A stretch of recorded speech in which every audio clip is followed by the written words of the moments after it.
Eh, no respondí la pregunta que hicieron antes de salir recién. Con respecto al acelerómetro y la velocidad. El acelerómetro mide aceleración y desplazamiento y velocidad de vibración.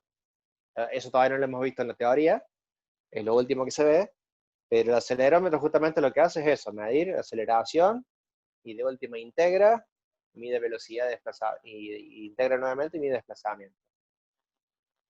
Entonces, no importa la velocidad de rotación en sí, sino la vibración que provoca sobre el lugar donde uno coloca el acelerómetro. Entonces, si yo tengo este punto acá y yo pego el acelerómetro acá, y esto está pegado acá en el acelerómetro, esto va a vibrar con una cierta frecuencia. Por ejemplo, supongamos que este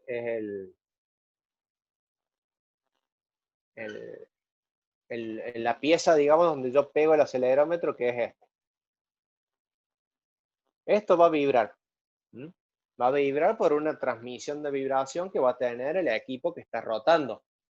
Que no importa si rota despacio o rota rápido. Lo que importa es la consecuencia de algún desbalanceo que pueda tener sobre ese punto y provoca una vibración. Entonces el acelerómetro mide esa vibración y entonces va a ver que esto va a vibrar. En este eje va a medir esta vibración. Y ya van a ver que la vibración es un movimiento oscilatorio. Entonces, a esa vibración le va a sacar la aceleración, la velocidad y el desplazamiento. Pero lo que mide en realidad el acelerómetro es la aceleración, justamente. Y entonces, dependiendo de cuál sea esos tres parámetros, me va a definir la aceleración y la frecuencia de esa aceleración, la frecuencia de esa componente de velocidad y la frecuencia de ese desplazamiento.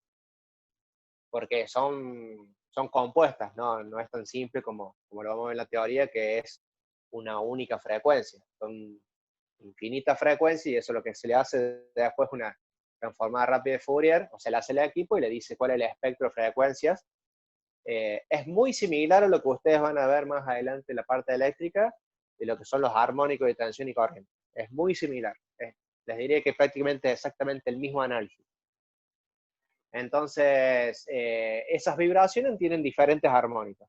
Y esos armónicos son los que yo trato siempre de achicar.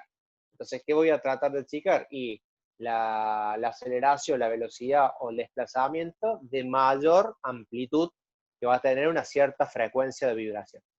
Que puede ser la misma frecuencia de rotación. Por ejemplo, si algo gira a 1500 RPM, va a tener una frecuencia, vamos a hacer un número redondo. Si algo gira casi a 3000 RPM, tiene casi 50 Hz de vibración si tiene la misma frecuencia. Si tiene una vibración que vibra el doble, va a tener 100 MHz, 100 Hz de vibración. Y así sucesivamente. Obviamente que alguna de esas va a tener mayor amplitud que otra porque es la que provoca mayor esfuerzo. Y recuerden, vamos a lo de siempre, fuerza es igual a masa por aceleración. Entonces, si esta aceleración es grande, va a tener una gran fuerza que va de reacción sobre el vínculo, que es el que yo estoy midiendo. Entonces, más allá de la velocidad, el tema es qué amplitud me está haciendo esa vibración. No sé si se entendió. Sí, profe. No, porque la pregunta mía era por el tema de cuando se tienen grandes masas, por ejemplo, más de 10 toneladas, hay algo que rota y es un disco plano o con cierta forma y gira, por ejemplo, 60 RPM o no más, que se sabe tener, por ejemplo, en motores diésel muy grandes, en los tipos que se usan motores navales grandes, utilizan ciertos, ¿cómo es que se llama? Engranes que son muy grandes, de aproximadamente 6 metros de diámetro, por ejemplo, y eso están conectados Sí, a una caja de engranes. bueno, pero esas cajas justamente te hará que esa velocidad se aumente o disminuye. Entonces, cada vez que hay un cambio de velocidades diferente, vas a tener una frecuencia de vibración diferente, que es la que a vos te va a causar la vibración. Obviamente que las de mayor velocidad son las que pueden llegar, que no siempre es así, a provocar una vibración más grande. Pero acuérdate que estamos hablando de dos cosas diferentes. Ya lo vamos a ver cuando veamos de vibraciones ya dentro de un par de semanas. Pero vamos a tener que la vibración está caracterizada por su frecuencia de vibración y por su amplitud. Se puede tener una amplitud muy grande, aunque tenga frecuencia chica. Y la frecuencia va a estar relacionada también con la velocidad de giro. La vamos a terminar relacionando. Ya van a ver. No nos adelantemos mucho, pero en realidad está todo relacionado con todo lo que vemos en esta materia. Entonces, en este caso, el acelerómetro acá lo utilizamos para ver cómo vibra, porque la vibración es una consecuencia de la reacción del vínculo. Y lo que queremos hacer nosotros es balancear en base a la reacción del vínculo que estamos teniendo culpa de una vibración. Pero el desbalanceo provoca la vibración y es lo que estamos buscando corregir. Nada más que estamos tratando de corregirlo a través de la vibración, que es lo que podamos medir más fácil. Bueno, volvemos a lo nuestro. En realidad todo es de lo nuestro, ¿no? Pero vamos a hacer lo que es más fácil de hacer, que son resolver ejercicios. Lo otro un poquito más complicado. Entonces, si recordamos cómo habíamos resuelto este ejercicio, que teníamos un disco que rotaba adosado a un motor, el motor gira 900 R, que era el ejercicio 5.5, habíamos encontrado el momento de inercia para después poder encontrar el momento de la cupla. Bueno, el ejercicio 5.7 es un ejercicio que va a tomar lo que se hizo en el ejercicio 5.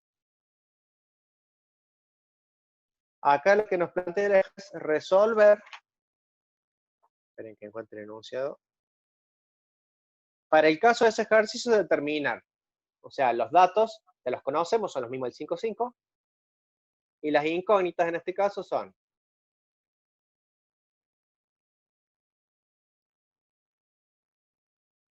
en el punto A, el trabajo realizado por el motor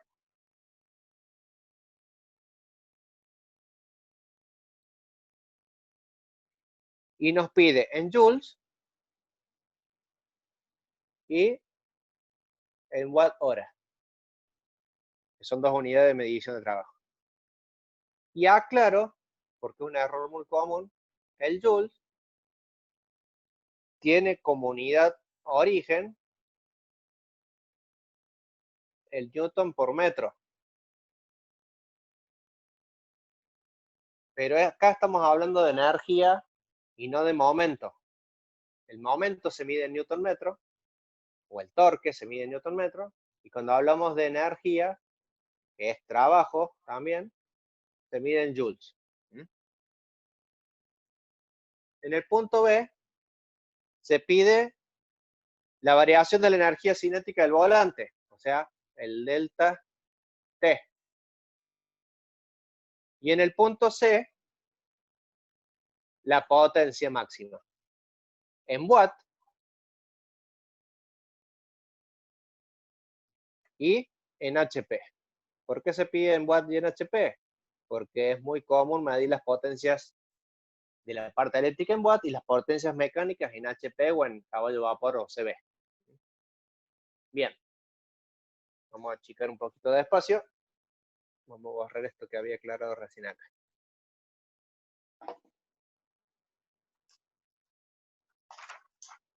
Muy bien. Entonces,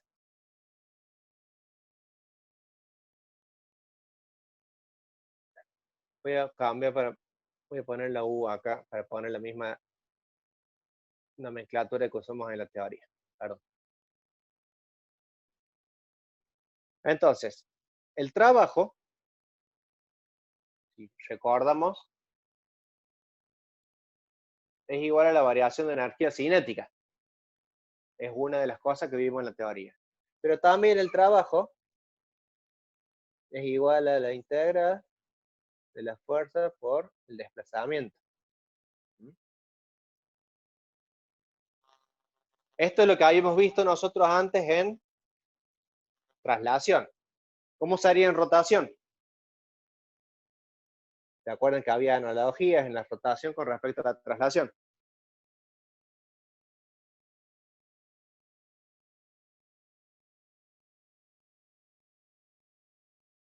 ¿Cuál era el análogo de la fuerza en una rotación?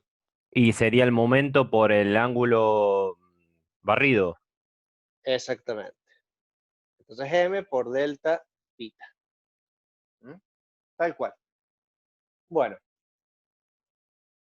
vamos recordando algunos conceptos, ¿cierto? Entonces, ya habíamos calculado en el ejercicio 5.5, habíamos calculado el momento de inercia, el momento de la cupla, la aceleración alfa, etcétera, etcétera, etcétera. Ya tenemos varios datos. Habíamos pasado de las n a omega, o sea, las RPM a radianes por segundo. Todos esos datos ya los tienen resueltos del ejercicio 5.5. Entonces yo lo voy a resolver simbólicamente para que ustedes después lo corroboren. Entonces, como nos pide el enunciado del problema, el trabajo total realizado por el motor,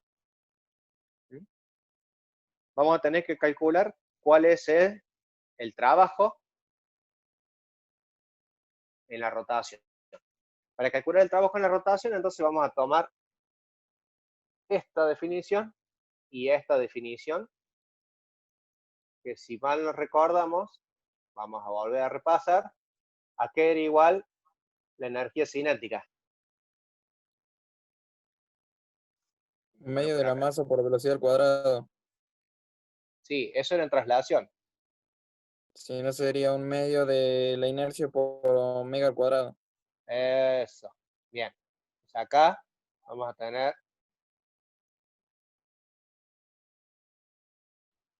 Bueno, también chicona ahí, pero se ve. Esto ya lo vamos a plantear. Total, eso es un recordatorio. O sea, acá que vamos a tener que plantear.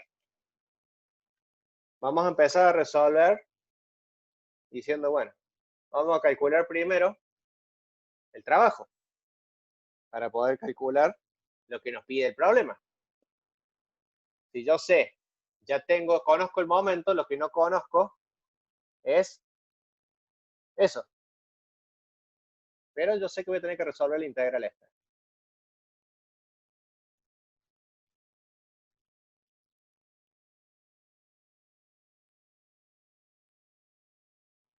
Si recordamos, acá era igual el desplazamiento, que podemos hacer una suplantación acá. ¿De acuerdo?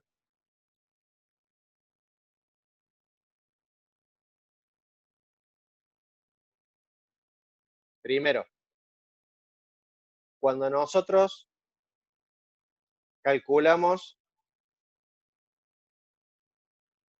el momento este momento, ¿es variable o es constante? No, es Primer constante. concepto. Es constante, bien. ¿Por qué es constante? A ver.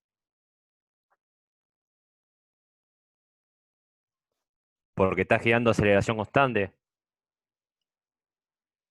No. Bueno, y si hay aceleración constante, hay un momento.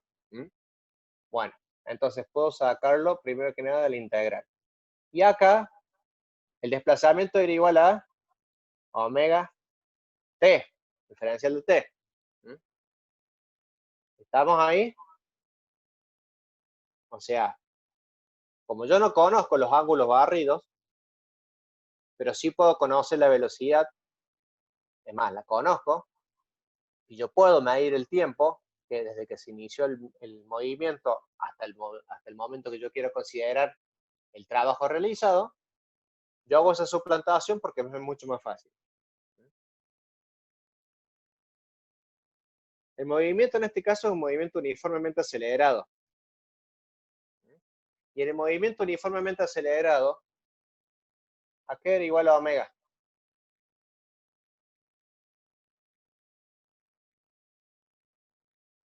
2pi por F.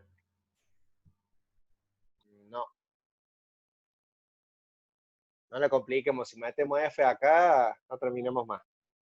Tratemos de facilitarlo. Por cosas que conozco.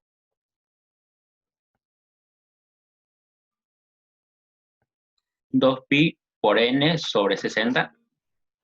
También es lo mismo. Más simple, muchachos. Omega es igual a alfa por t. ¿Mm? Entonces, una de las cosas que vamos a hacer es meter esto acá y resolver la integral. ¿Mm? Porque omega no es constante, ojo, ¿eh? Entonces, una de las cosas que podemos hacer es eso. ¿Por qué hago esto? Y porque conozco o puedo medir mucho más fácil, a lo mejor el omega también, o el alfa. El alfa ya estaba calculado, y si bien el omega también, recuerden que el momento y toda la parte de energía está relacionada con las aceleraciones. Entonces, U es igual a M por la integral de todo esto. Esta omega es función del tiempo, ¿no? Es una función del tiempo.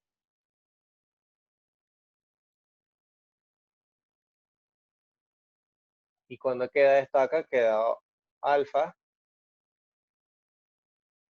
t diferencial de t. ¿Mm? Cuando resuelven esa integral, les debería quedar una cosa así.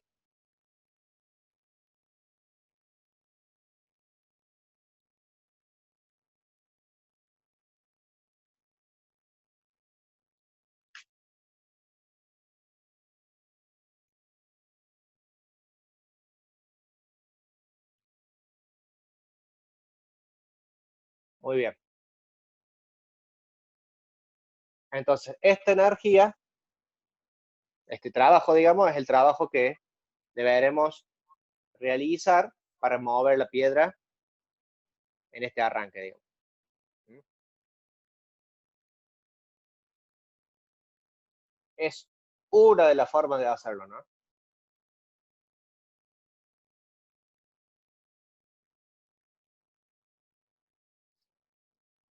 Eso les pongo el resultado acá. Les debería dar aproximadamente 111 joules. Pásenlo ustedes después de guardadora. Eso sería para resolver el punto A. En el punto B, nos pregunta cuál es la variación de energía cinética. Bueno, el trabajo es igual a delta T. Por lo tanto, ¿a qué sería igual? Al estado final menos el estado inicial de energía. 1/2 de I omega al cuadrado menos 1/2 de I omega al cuadrado. Si yo tengo que esto parte del reposo, este es el omega inicial, este es el omega nominal. Entonces todo esto se me va. Por lo tanto, esto les tendría que dar exactamente lo mismo que arriba.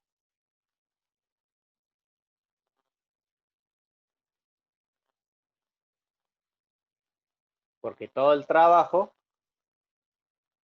fue hecho para variar esa energía cinética. O mejor dicho, el cambio de la energía cinética que tuvimos fue el trabajo que tuvimos que hacerle al disco para moverlo desde la velocidad cero hasta la velocidad nominal.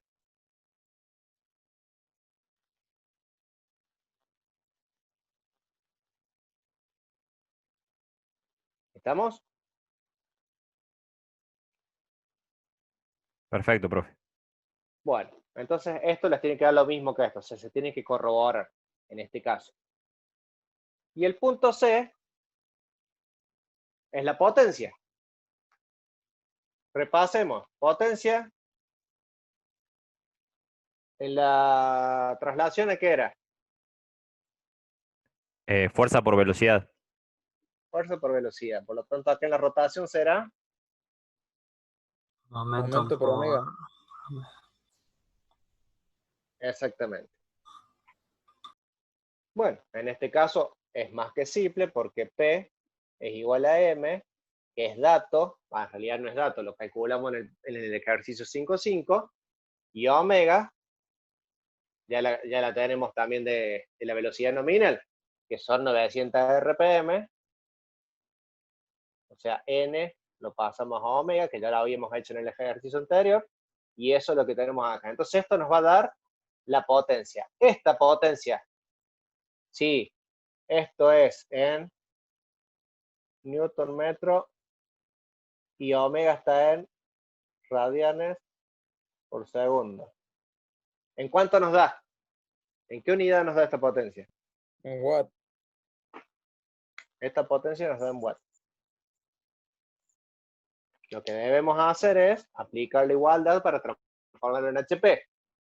Si yo digo que 1 HP es igual a 746 watts, con esa igualación ya saben cuántos HP vamos a tener que mínimamente tener el motor para poder solamente acelerar esta rueda para que llegue a velocidad nominal y se mantenga girando a esa velocidad. ¿Estamos? El ejercicio 5.8 se pide exactamente lo mismo, pero el ejercicio que toma es el 5.6. Entonces, el 5.6, ¿cuál era? Era el ejercicio en el cual teníamos, este es el 5.5 y este es el 5.6. Entonces lo que tenemos que hacer es, habiendo resuelto este ejercicio, vamos a hacer los mismos tres cálculos. O sea, vamos a calcular el trabajo, la energía y la potencia. Entonces vamos a hacer los tres mismos cálculos. Obviamente que el caso del ejercicio 5.6 es diferente, entonces vamos a tener que tener alguna otra consideración que acá no hemos tenido. Y después nos quedan dos ejercicios más.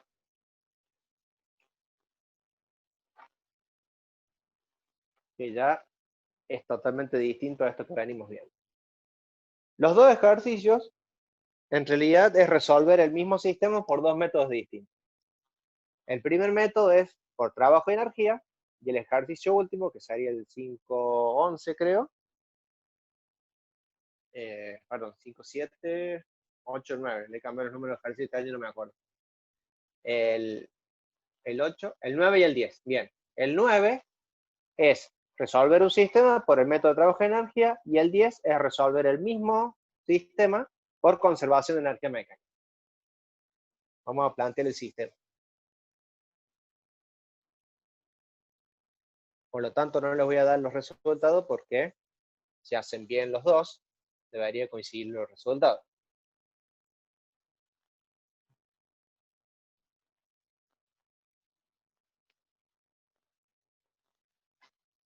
Y con este ejercicio, prácticamente metemos todos los temas que hemos visto hasta acá en un solo ejercicio. Tenemos una polea.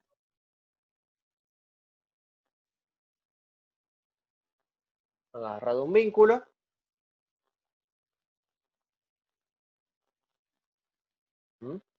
Donde tenemos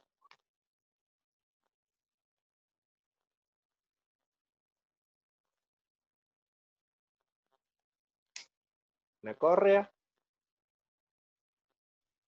que está adosado a un resorte que está vinculado a un punto fijo. Un resorte que tiene una constante K.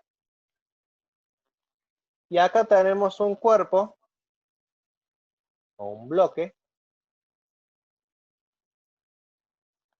que le hemos llamado B. La polea es C. Esto tiene un radio R.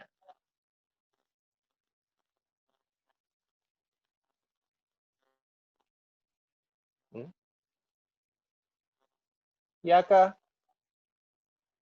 vamos a provocar un pequeño movimiento que le vamos a llamar delta I.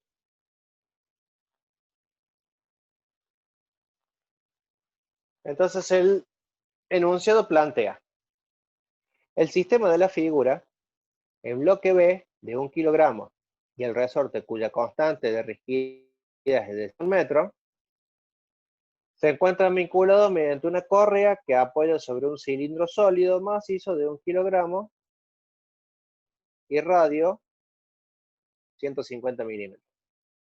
Es un sistema de dos cuerpos. El bloque B tiene un movimiento de traslación rectilíneo y el cilindro C tiene un movimiento de rotación con eje fijo. Y ambos movimientos están directamente vinculados por la correa. Encontrándose el resorte en su longitud natural y el sistema en reposo, se suelta el bloque B. Suponiendo que no existe deslizamiento entre la correa y el cilindro, determinan la velocidad angular en RPM del cilindro cuando el bloque haya descendido 50 milímetros. Entonces, nos ponemos en situación. Yo tengo el bloque este acá, y lo que hago es, estando tensa la correa, obviamente, el cilindro está quieto, y el resorte con longitud natural. Yo esto lo voy a liberar. Cuando se libere, ¿qué va a hacer esto? Va a empezar a bajar. Por lo tanto, acá voy a tener un movimiento rectilíneo hacia abajo. La correa va a tirar en un movimiento rectilíneo hacia arriba el resorte se va a elongar, va a salir de su posición natural o de su elongación natural, y obviamente todo esto va a provocar que esto gire a todo el cilindro con una velocidad omega. Lo que se pide acá es esa velocidad, pero en RPM, por lo tanto es una velocidad que hemos llamado N. Entonces acá tenemos un movimiento combinado de rotación y traslación. Por lo tanto, si lo hacemos por trabajo y energía, vamos a tener que considerar el trabajo de la rotación y el trabajo de la traslación, teniendo en cuenta los movimientos de rotación y traslación. Vamos a plantearlo.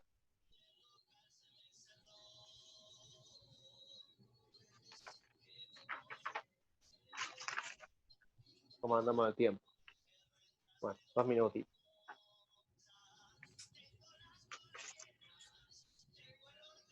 Los datos son los datos de siempre. Solamente voy a rescatar 2 datos para no demorarme. El bloque B va a tener un movimiento ¿de qué tipo? Y el cilindro C.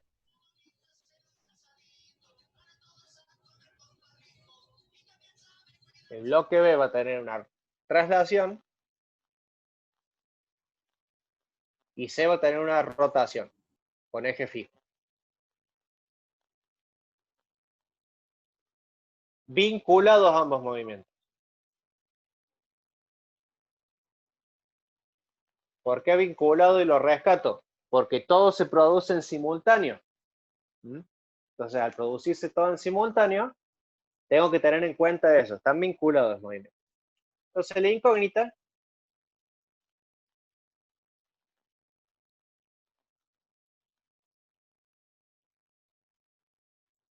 es N para el delta I. Me estoy quedando sin tinta. Vamos a cambiar de color. Entonces, lo planteo para que nos reconectamos después, Martín. Bueno, no tiempo. No, ya terminamos. Se está cortando. Sí, Bueno. nos reconectamos. Bueno, un ratito nada más como para que lo planteemos y después lo resuelven ustedes. Sí. El U, vamos a tener un trabajo total, que va a ser el trabajo